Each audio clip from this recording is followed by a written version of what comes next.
నమస్తే, welcome to our channel. Shri Vishnu హీరోగా single cinema నుంచి ట్రైలర్ అయితే వచ్చేసింది. మరి ఈ ట్రైలర్ వివాదాస్పదం కానుందా? తెలుసుకునే ప్రయత్నం చేద్దాం. దీన్ని పూర్తిగా విశ్లేషించడానికి మనతో పాటుగా ఉన్నారు సినీ క్రిటిక్ దాసరి విజ్ఞాన్ గారు. నమస్తే సార్. నమస్తే.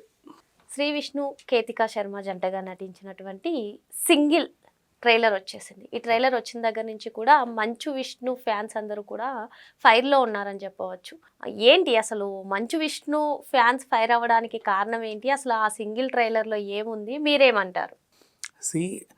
సోషల్ మీడియాలో వచ్చే మీమ్స్ని కానీ ట్రోల్స్ని కానీ అటాచ్ చేసుకుంటూ నెక్స్ట్ విడుదలయ్యే సినిమాల్లో వాటికి సంబంధించి డైలాగులు కానీ ఇంకేమైనా వాడుకోవడం సర్వసాధారణం.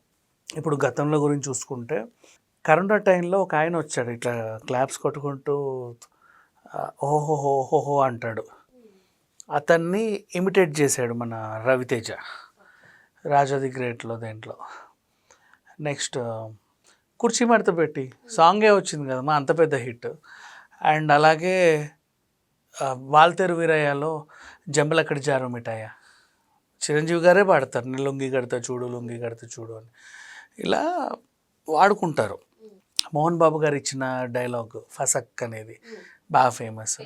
మంచు లక్ష్మి గారిది కూడా నిలదీసిపోయి. ఇదే మంచు విష్ణుని ఒకసారి పాపం నోరు తిరక్క, అంటే ఆ టైంలో టాంగుటూరి ప్రకాశం పంతులు అనే పదాన్ని కొంచెం ఏదో స్పెల్లింగ్ మిస్టేక్లా మాట్లాడితే అది ట్రోల్ అయింది.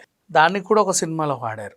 ఇప్పుడు కన్నప్ప సినిమా ఫస్ట్ గ్లిమ్స్ వచ్చినప్పుడు ఆ క్లైమాక్స్లో వచ్చే శివయ్య అనే దాన్ని చాలామంది చాలా రకాలుగా ట్రోల్ చేశారు. దాన్ని శ్రీ విష్ణు ఈ సినిమాలో పెట్టుకున్నాడు. ఇకపోతే మంచు విష్ణు ఎలాంటి వాడు అంటే, తను ఇంతకుముందు ట్రోల్ చేసిన వాళ్ళు చాలామంది ఉంటే వాళ్ళందరినీ పిలిచి ఒక హాల్లో ఒక ఈవెంట్ కండక్ట్ చేశాడు. లైక్ నీదేంటి ఛానల్, నీ ఛానల్, నీ ఛానల్, నీ పేజ్ ఏంటి, నీ ట్రోల్ ఏంటి, చేయండి, సరదాగా చేయండి, మేము కూడా ఎంజాయ్ చేస్తాం, కానీ ఎక్కువ వేరే వాళ్ళని మరి ఇబ్బంది పెట్టేలా ట్రోల్ చేయకండి. ఇప్పుడు కన్నప్ప టైంలో కూడా స్ట్రైక్స్ వేశారు, చూసావా? దానికి కూడా యాక్చువల్గా చెప్పాలి అంటే ఏం జరిగిందంటే, ఇప్పుడు నువ్వు ఇద్దరు కొట్టుకున్నారమ్మా, ఇద్దరు కొట్టుకుంటే ఎరా సారీ చెప్పు అనిపిస్తారు. సేమ్ అంతే, ఒక పనిష్మెంట్ లాగా ఏం చేసావు నువ్వు? కన్నప్ప సినిమాని ట్రోల్ చేసావు నెగిటివ్గా, ఓకే పాజిటివ్ నేను స్ట్రైక్ వేసా, శిక్ష. మరి మాకు విముక్తి, 2 పాజిటివ్ వీడియోస్ తీసేస్తాం, దట్స్ ఆల్. అంటే చాలా ఒక మాస్టర్ స్టూడెంట్కి చెప్పినట్టే అది, దాన్ని పెద్దగా ఏదో చూడాల్సిన అవసరం లేదు. ఇలా కొన్ని జరిగాయి. అండ్ ఇప్పుడు ఇది కూడా విష్ణు ఏమి అంత సీరియస్గా తీసుకోడు. ఎందుకు సరదాగా తీసుకుంటాడు అంటే, గతంలో రాజకీయ నాయకుల్ని విమర్శిస్తా, ఇమిటేట్ చేస్తా చాలామంది వీళ్ళు ఉన్నారు, మన మిమిక్రీ ఆర్టిస్టులు.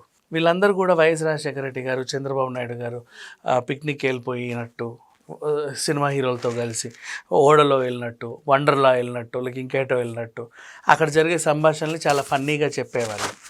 ఈవెన్ కార్టూనిస్టులు, ఇప్పుడు జయలలిత గారు కొంచెం బొద్దుగా ఉంటే రౌండ్గా గీస్తారు, కేసీఆర్ కొంచెం ముక్కు పొడవు ఉంటే ఇట్లా గీస్తారు. అంటే అది వేరే విషయం. వాళ్ళు ఏమి అంతగా తీసుకోరు. ఈవెన్ మోడీ గారిని ఇలా గిల్లి ఇలా పైకి లేపినట్టు ఇలాంటి కార్టూన్స్ ఉంటాయి కదా చాలా, దానికి వీళ్ళేంది సరదాగా తీసుకుంటారు, స్పోర్టివ్గా తీసుకుంటారు. సేమ్ విష్ణు కూడా అంతే, ఏదో వాడుకున్నారు, సినిమా కదా అది. ఇప్పుడు సరదా జబర్దస్త్లో స్కిట్ వేసినట్టు, ఆ శ్రీదేవి డ్రామా కంపెనీలో స్కిట్ వేసినట్టు సేమ్ ఇది కూడా అంతే, అంతమించి ఇంకేం లేదు. విష్ణు అయితే దీన్ని పెద్దగా పట్టించుకోవడం, ఇట్స్ ఓకే. కాకపోతే ఏంటంటే ఆ సినిమా రిలీజ్కి ముందు ఇది వచ్చింది కాబట్టి, రేపటి రోజు కన్నప్ప సినిమా రిలీజ్ అయితే June 27 వాళ్ళు అనుకున్న డేట్, ఇప్పుడు ప్రజెంట్ థియేటర్లో ఆ సీన్ వచ్చినప్పుడు ఆ కంటిన్యూటీ, అంటే అంతకుముందు సీన్తో కూడుకున్న ఎమోషనే క్యారీ ఫార్వర్డ్ అవుద్దా, లేక అప్పటిదాకా వచ్చిన ఎమోషన్ కట్ అయ్యి ఇది అది కదా అంటారా అనేది డౌట్. అలా కొంతమంది చెప్తున్నారు. బట్ కన్నప్పని వాళ్ళు నిజంగా ఫస్ట్ నుంచి ఒక ఎమోషనల్గా తీసుకున్నారు కాబట్టి ఆ కంటిన్యూషన్ అలాగే ఉంటుంది. పెద్దగా ఆ సీన్ వచ్చినప్పుడు పర్టికులర్ వీళ్ళు ఎవరు ఇబ్బంది పడరు, అంత అది కూడా ఇబ్బంది పెట్టరు. బికాస్ అదొక, అంటే ఇప్పుడు తను చాలా సీన్ తర్వాత సీన్ అట్లా వస్తూ ఆ సీన్ ఎండింగ్లో అదేదో అయ్యింది. నువ్వు ఆ సీన్ మొదటి నుంచి చూస్తావు కాబట్టి నీకు ఆ ఫీలింగ్ ఉండదు. అది సంగతి. దీనివల్ల ఒరిగేదే ఉండదు. అలానే శ్రీ విష్ణు కావాలని మంచి వాళ్ళని టార్గెట్ చేశాడా అంటే అది కూడా కాదు. ఇతను ఒక యంగ్ అప్కమింగ్ హీరో, సోషల్ మీడియాలో వర్కౌట్ అయ్యి ఇప్పుడు అంతేందుకు నిన్న లైలా సినిమాలో కోయ్ కోయ్ కోయ్ కోయ్ వాడాడు ఒక సాంగ్లో. అంటే రీసెంట్ డేస్లో సోషల్ మీడియాలో బాగా వైరల్ అయ్యే వాటిని సినిమాల్లో పెట్టడం వల్ల ఏంటంటే కొంచెం ప్రమోషనల్గా వాళ్ళకి హెల్ప్ అవుతున్నాయి, అంతకుమించి ఏం లేదు, జస్ట్ బూస్ట్ చేయడానికి బూస్టర్స్లా ఉపయోగపడుతున్నాయి. సో వాళ్ళు వాడారు అంతే తప్ప ఒకరిని కించపరచాలనో ఇంకోటి ఇదేం చేయాలనో కాదు. అఫ్కోర్స్ ఆడియన్స్ నవ్వుతాడు, బికాజ్ వాళ్ళకి అది ఆల్రెడీ ట్రోల్కి గురైన ఒక ప్రోడక్ట్ కాబట్టి, ఆల్రెడీ నవ్వుకొని ఉన్నారు కాబట్టి సరదాగా అన్నట్టుగా చూస్తారు, అంతకుమించి పెద్దగా ఏం పట్టించుకోరు. ఎప్పుడైనా ఇటువంటి ఇష్యూస్ వచ్చినప్పుడు అంటే మీరు చెప్పినట్టుగా ట్రోలర్స్ మీమ్స్ని అవి కూడా మూవీలో ఉన్న వాటిని ఇంకో మూవీలో యూస్ చేసినప్పుడు కానివ్వండి, ఇలా ఇష్యూస్ వచ్చినప్పుడు హీరోస్ కంటే హీరో ఫ్యాన్సే ఎక్కువ రెస్పాండ్ అవుతున్నారు, ఎక్కువగా వాటిని వైరల్ చేస్తున్నారు.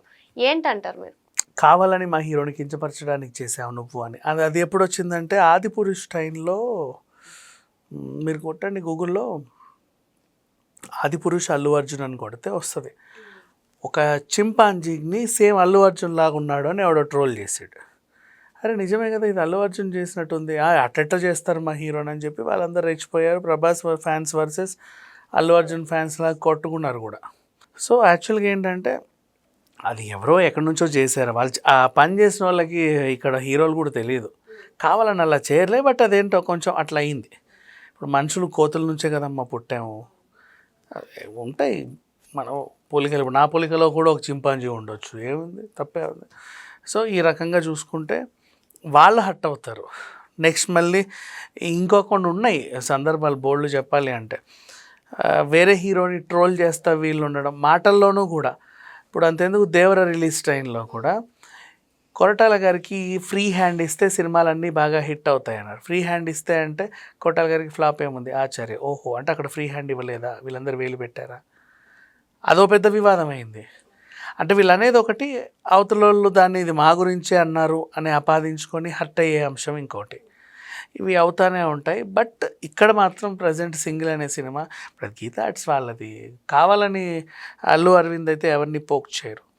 ఆ సినిమాలో జస్ట్ ఫన్ ఎలిమెంట్గా దాన్ని అలా తీసుకున్నారు, దాన్ని కూడా పీపుల్ అలాగే ఎంజాయ్ చేస్తారు. ఆ సినిమా మీద బజ్ ఉంటే ఖచ్చితంగా శ్రీ విష్ణు సినిమాలు ఈ మధ్య కొత్త గొప్ప ఆడుతున్నాయి కాబట్టి ఇది కూడా బాగా ఆడే అవకాశం ఉంది. పైగా వెన్నెల కిషోర్ కామెడీ ఒక అడిషనల్ అడ్వాంటేజ్.